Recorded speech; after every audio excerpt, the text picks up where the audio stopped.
Fitness આજે આપણે બનાવીશું એકદમ સોફ્ટ અને બજારમાં મળે એવા ફૂલેલા કુલચા અને સાથે બહુ જ ટેસ્ટી અને ચટપટા એવા છોલે. તો આ છોલે કુલચા ઘરે બનાવવા ખૂબ જ આસાન છે અને આનો ટેસ્ટ એટલો સરસ બનશે કે તમે એકવાર છોલે કુલચા ઘરે બનાવશો તો 100% ગેરંટી બજારમાં ક્યારેય નહીં ખાવ. તો ચાલો ઝટપટ બની જતા ટેસ્ટી ચટપટા છોલે કુલચાની રેસીપીને શરૂ કરીએ. રેસીપી ગમે તો વિડીયોને લાઇક અને શેર કરવાનું બિલકુલ ના ભૂલતા. તો હવે સૌથી પહેલાં એકદમ પરફેક્ટ માપ સાથે બજારમાં મળે એવા છોલે કુલચા ઘરે બનાવવા માટે આપણે પહેલાં કુલચાનો લોટ બાંધીશું. અહીંયા કુલચાનો લોટ બાંધવા માટે મેં 2 કપ મેંદાનો લોટ લીધો છે. આટલા લોટથી 6 થી 7 નંગ જેટલા કુલચા બનીને તૈયાર થાય છે. લોટમાં આપણે અડધી ચમચી જેટલું અથવા સ્વાદ પ્રમાણે મીઠું ઉમેરીશું, 1 ટીસ્પૂન જેટલા કુકિંગ સોડા ઉમેરીશું અને સાથે 1 ટીસ્પૂન જેટલો બેકિંગ પાવડર ઉમેરીશું. તમારી પાસે જો ઘરમાં કુકિંગ સોડા અને બેકિંગ પાવડર ના હોય તો તમે એના બદલે 1 પેકેટ એટલે કે 1 ટીસ્પૂન જેટલો ઇનો ફ્રૂટ સોલ્ટ ઉમેરી શકો છો. એનાથી પણ કુલચાનું રિઝલ્ટ એકદમ સરસ આવે છે. 1 નાની ચમચી જેટલી ખાંડ ઉમેરીશું અને મોણ માટે 2 ટેબલસ્પૂન જેટલું તેલ ઉમેરી દઈશું. હવે અહીંયા આપણે 1/4 કપ જેટલું ખાટું દહીં ઉમેરીશું. ખાટા દહીંથી આપણા કુલચામાં જે ફર્મેન્ટેશન છે એ એકદમ ફટાફટ થશે અને કુલચા એકદમ સરસ સોફ્ટ બનશે. હવે આપણે બધી વસ્તુને પહેલાં આ રીતે થોડી મિક્સ કરી લઈએ અને પછી થોડું કરી પાણી ઉમેરતા જઈ અને સોફ્ટ એવો લોટ બાંધી લેશું. તો અહીંયા આપણે કુલચાનો લોટ થોડો સોફ્ટ બાંધવાનો છે જેથી આપણા કુલચા એકદમ પરફેક્ટ બને. આટલો લોટ બાંધવા માટે મારે અહીંયા 1 કપ કરતાં થોડું વધારે પાણી લાગ્યું છે. આપણે દહીં પણ ઉમેર્યું છે એટલે 1 કપ કરતાં થોડું વધારે પાણી ઉમેરી અને આ રીતે મેં સોફ્ટ એવો લોટ બાંધીને તૈયાર કરી લીધો છે. હવે તમે આ રીતે હું લોટને હાથમાં પકડી અને 2 ભાગમાં તોડું તો તમે જુઓ એકદમ ઇઝીલી આપણો લોટ તૂટી જાય છે. મતલબ આપણા લોટમાં સહેજ પણ ચીકાશ નથી કે જેના લીધે લોટ આપણો થોડો ખેંચાય. તો એના માટે આપણે આ લોટને મસળવાનો છે. તો લોટને મસળતા પહેલાં લોટ હાથ પર અને વાસણમાં ચોંટે નહીં એના માટે થોડું તેલ લગાવી દઈશું અને આ રીતે એકદમ સરસ લોટને મસળી લેશું. તો લગભગ 3 થી 4 મિનિટ માટે તમારે લોટને મસળવાનો અથવા લોટ સરસ સ્મૂથ થાય ત્યાં સુધી મસળવાનો. લોટ 3-4 મિનિટ પછી પ્રોપર મસળાનો કે નહીં એને ચેક કરવા માટે આ રીતે લોટને ખેંચવાનો. તો તમે જુઓ એકદમ આપણો લોટ ખેંચાય છે. તો હવે આ સ્ટેજ પર આપણે આ લોટને રેસ્ટ આપવાનો છે 1 કલાક માટે. તો એના માટે આપણે જે વાસણમાં લોટ બાંધ્યો છે એ વાસણમાં આ રીતે નીચેની સાઈડ થોડું તેલ લગાવી દઈશું. આ રીતે લુઆના શેપમાં લોટને રાખી દઈએ અને હવે આ લોટને આપણે ઉપરની સાઈડ થોડું તેલ લગાવી દઈએ, સાઈડ પર થોડું તેલ લગાવી દઈશું અને લોટને ઢાંકીને 1 કલાક માટે રેસ્ટ આપી દઈશું. લોટને ઢાંકવા માટે આપણે હલકું એવું ભીનું કપડું લેશું. તો આ રીતે લોટને ઢાંકી 1 થી 1.5 કલાક જેટલો રેસ્ટ આપી દઈએ. સમય હોય તો 3-4 કલાક પણ લોટને રેસ્ટ આપી શકાય. તો આપણો લોટ રેસ્ટ કરે ત્યાં સુધીમાં આપણે છોલે બનાવી લઈએ. તો છોલેને બાફવા માટે મેં અહીંયા પાણીને ગરમ કરવા મૂકી દીધું છે. 2 કપ જેટલું મેં પાણી ગરમ કરવા રાખ્યું છે. એમાં આપણે 1 મોટી ચમચી જેટલી ચાની ભૂકી ઉમેરીશું. કોઈ પણ ચાની ભૂકી અહીંયા તમે લઈ શકો છો.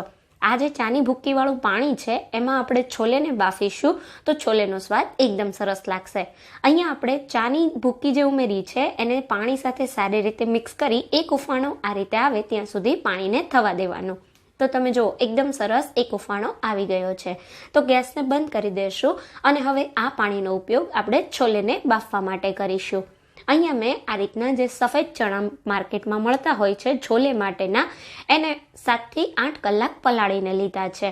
તો હલકા ગરમ પાણીમાં તમારે છોલેને 7 થી 8 કલાક માટે પલાળી દેવાના. અથવા આ રીતે છોલેનો દાણો તમે હાથથી તોડો અને આ રીતે 2 ભાગમાં તૂટી જાય એવા પલળે ત્યાં સુધી પલાળી દેવાના.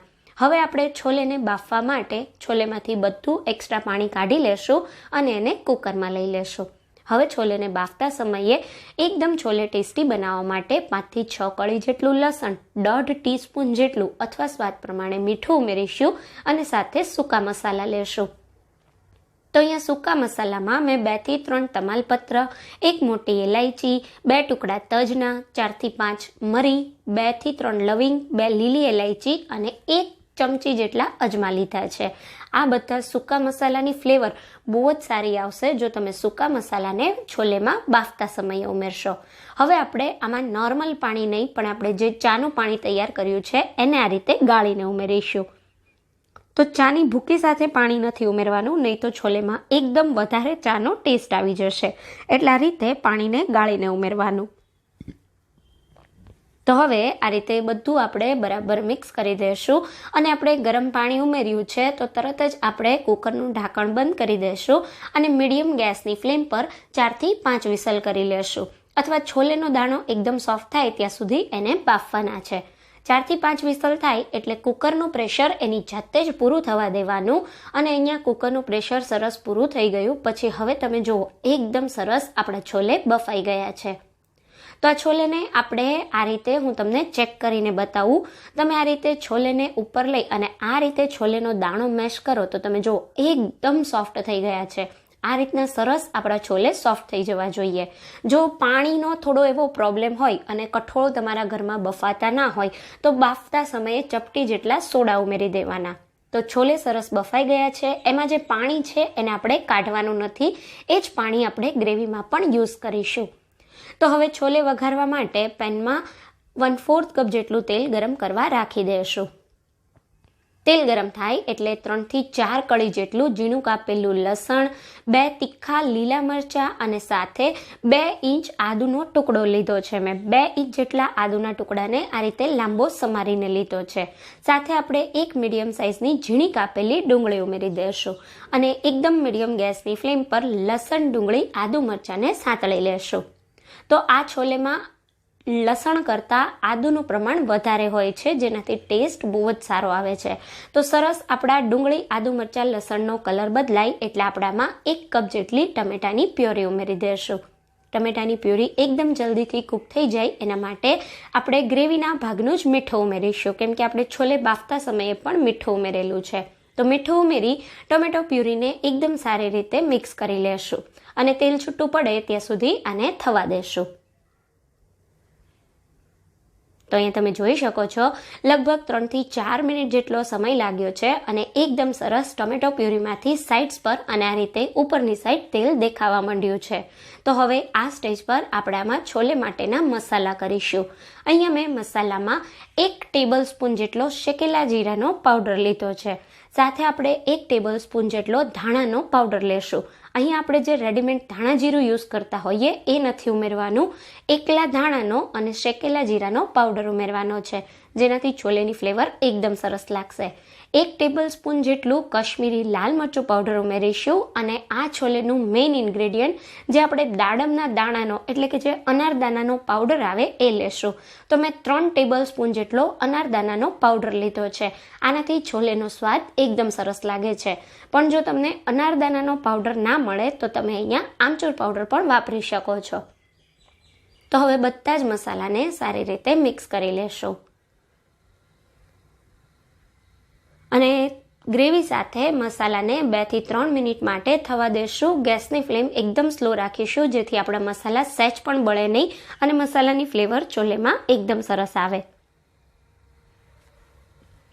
તો અહીંયા તમે જોઈ શકો છો 2 થી 3 મિનિટ જેટલો સમય થયો છે અને એકદમ સારી રીતે સાઇડ્સમાંથી ફરી આ રીતે તેલ છૂટું પડવા માંડ્યું છે. તો હવે આ સ્ટેજ પર આપણે જે છોલે બાફીને રાખ્યા છે એને ઉમેરી દઈશું.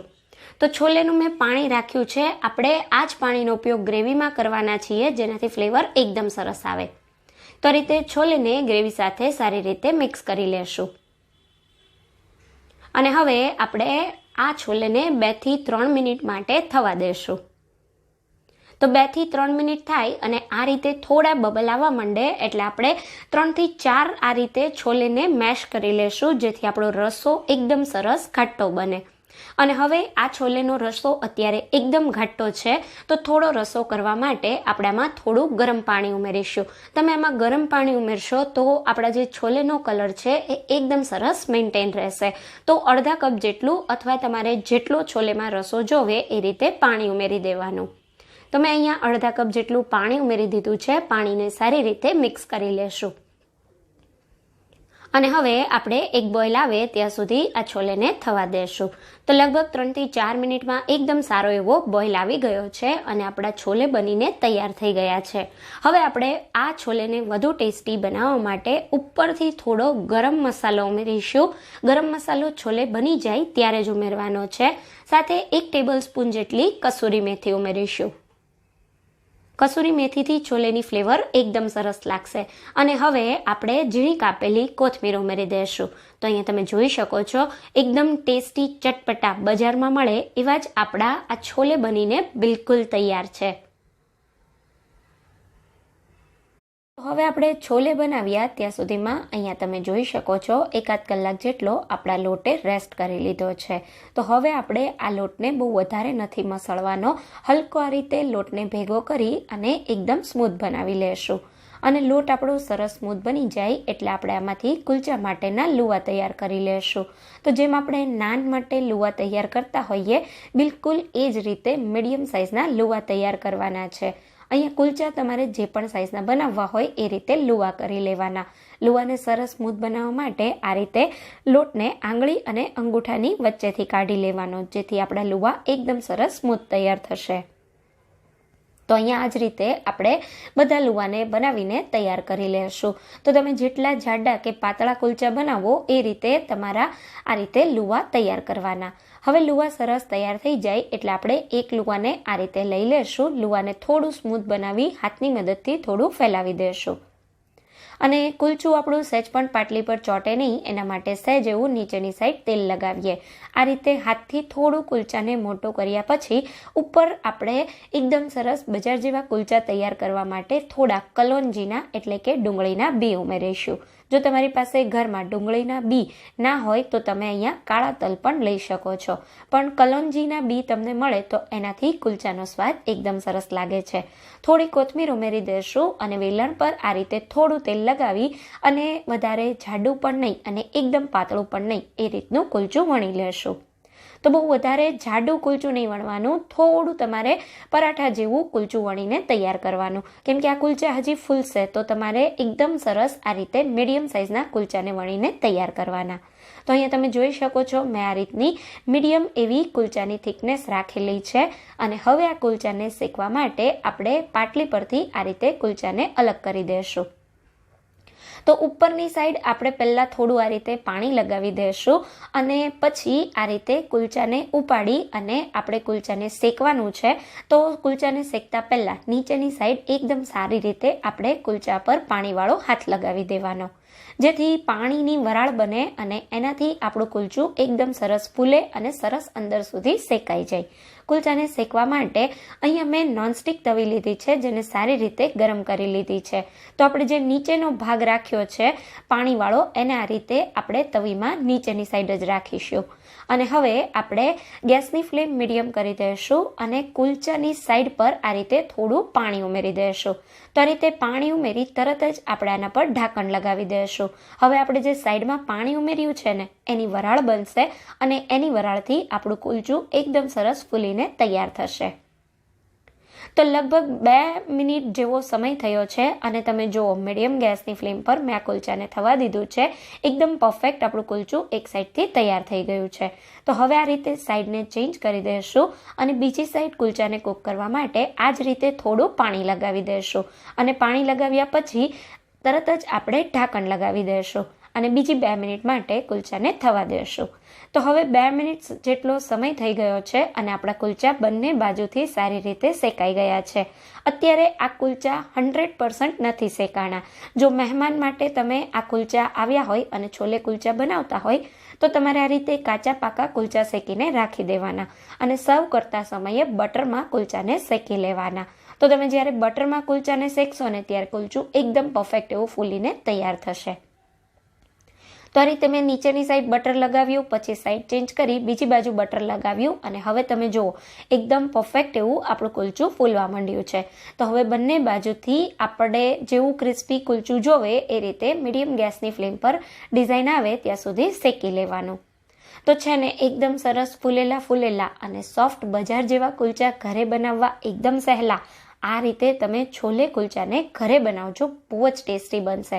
તો અહીંયા આપણું આ ગરમ ગરમ કુલચું બિલકુલ તૈયાર છે અને આપણા ગરમા ગરમ છોલે પણ બિલકુલ તૈયાર છે. તો તૈયાર કરેલા છોલે કુલચાને આપણે સર્વિંગ પ્લેટમાં કાઢી લેશું. તો આ છોલે કુલચા સાથે એકદમ પાતળી સ્લાઇસમાં કાપેલી ડુંગળી અને લીંબુને સર્વ કરવાના અને પછી આ રીતે આપણે છોલેને સર્વ કરી દઈશું. તો તમે જુઓ કેટલા મસ્ત આપણા આ ગરમ ગરમ છોલે દેખાય છે અને સાથે આપણે તૈયાર કરેલા ગરમ ગરમ કુલચા મસાલા છાશ અને પાપડ સાથે સર્વ કરીશું. તો જો તમે ક્યારેય આ રીતે છોલે કુલચા ઘરે ના બનાવ્યા હોય તો આ રેસીપીને જરૂર ટ્રાય કરજો. રેસીપી ગમી હોય તો વિડીયોને લાઇક અને શેર કરવાનું બિલકુલ ના ભૂલતા. ફરી મળીશું એક નવી રેસીપી સાથે. ત્યાં સુધી થેન્ક્સ ફોર વોચિંગ.